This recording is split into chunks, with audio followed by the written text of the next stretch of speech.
कहानी मोर की मददगार बुलबुल। एक सुंदर हरा भरा जंगल था। वहां मोर और बुलबुल रहते थे। मोर को अपनी सुंदरता पर बहुत घमंड था। वह रोज सुबह तालाब के पास जाता, पानी में अपनी छवि देखता और कहता, क्या रूप है मेरा, कितने रंगीन पंख। इस जंगल में मुझ जैसा सुंदर कोई नहीं। वहीं पास ही एक आम के पेड़ पर बुलबुल बैठती थी। वह मधुर आवाज में गाना गाती।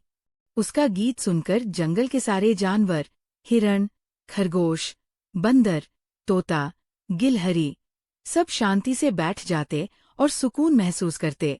बुलबुल गाती और हवा भी रुक जाती। उसका गीत ऐसा था मानो पेड़ों के पत्ते भी झूमने लगें। एक दिन मोर ने बुलबुल से कहा, तुम दिन भर गाती रहती हो, लेकिन मुझे तो तुम्हारी आवाज कुछ खास नहीं लगती। मेरी सुंदरता के आगे ये सब फीका है। बुलबुल मुस्कराई और बोली, हर किसी की सुंदरता अलग होती है मोर भाई। तुम अपनी जगह खास हो और मैं अपनी। लेकिन मोर को अपनी तारीफ ही सुननी पसंद थी। वह बुलबुल की विनम्रता को समझ ही नहीं पाया। एक दिन की बात, जंगल के किनारे एक शिकारी आया। उसने एक घने पेड़ों के बीच मजबूत जाल बिछाया और खुद झाड़ियों में छिप गया। उधर मोर अपनी ही दुनिया में खोया हुआ तालाब के किनारे नाचते नाचते जाल के पास पहुंच गया। उसे जाल नजर नहीं आया और वो उसमें फंस गया। अब मोर डर गया। उसने मदद के लिए पुकार लगाई, बचाओ, कोई है? बुलबुल पेड़ पर बैठी थी। उसने आवाज सुनी और तुरंत नीचे आई। मोर भाई, आप ठीक तो हैं? उसने घबराकर पूछा। बुलबुल बहन, मैं फंस गया हूँ, मेरी मदद करो। अब समझ में आया कि घमंड ने मुझे अंधा बना दिया। बुलबुल ने एक पल भी देर न करते हुए अपने सभी पक्षी मित्रों को बुलाया। तोता, मैना, कबूतर और चिड़िया, सबने मिलकर जोर जोर से शोर मचाया। कुछ शिकारी के सिर पर चोंच मारने लगे, कुछ उसके चारों तरफ चक्कर लगाने लगे। शिकारी पक्षियों से घबरा गया। वो डरकर झाड़ी से बाहर निकला और भाग खड़ा हुआ। अब बुलबुल ने बंदरों और खरगोशों को बुलाया। बंदरों ने फुर्ती से जाल की गांठें खोलना शुरू किया और खरगोशों ने दांतों से जाल काटना शुरू किया। कुछ ही पलों में मोर आजाद हो गया।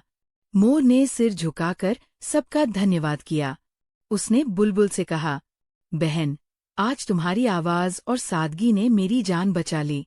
मैं तो खुद को ही सबसे बड़ा समझता था। अब मुझे सच्ची खूबसूरती और अच्छाई का मतलब समझ आया। बुलबुल मुस्कराई और बोली, जब दिल में विनम्रता हो, तभी इंसान या जानवर सच में सुंदर कहलाता है।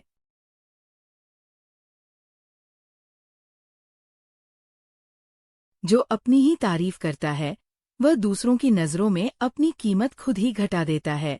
सच्चा हीरा कभी खुद नहीं चमकता, लोग उसकी चमक पहचान लेते हैं। स्वयं की प्रशंसा करना आसान है, पर दूसरों से प्रशंसा पाना एक सच्ची उपलब्धि होती है। जिसे खुद की अच्छाई बतानी पड़े, उसकी अच्छाई पर संदेह होना स्वाभाविक है। जो लोग हर समय अपनी तारीफ में लगे रहते हैं, वे दूसरों की नजरों में धीरे धीरे छोटे हो जाते हैं। विनम्रता वो गुण है जो दूसरों को आपकी महानता खुद महसूस करवा देती है। घमंड वो बोझ है जो इंसान को ऊंचाई तक पहुंचने नहीं देता। पेड़ जितना फलदार होता है, उतना ही झुक जाता है, और जो खुद को ऊंचा दिखाता है, वह अक्सर अंदर से खाली होता है।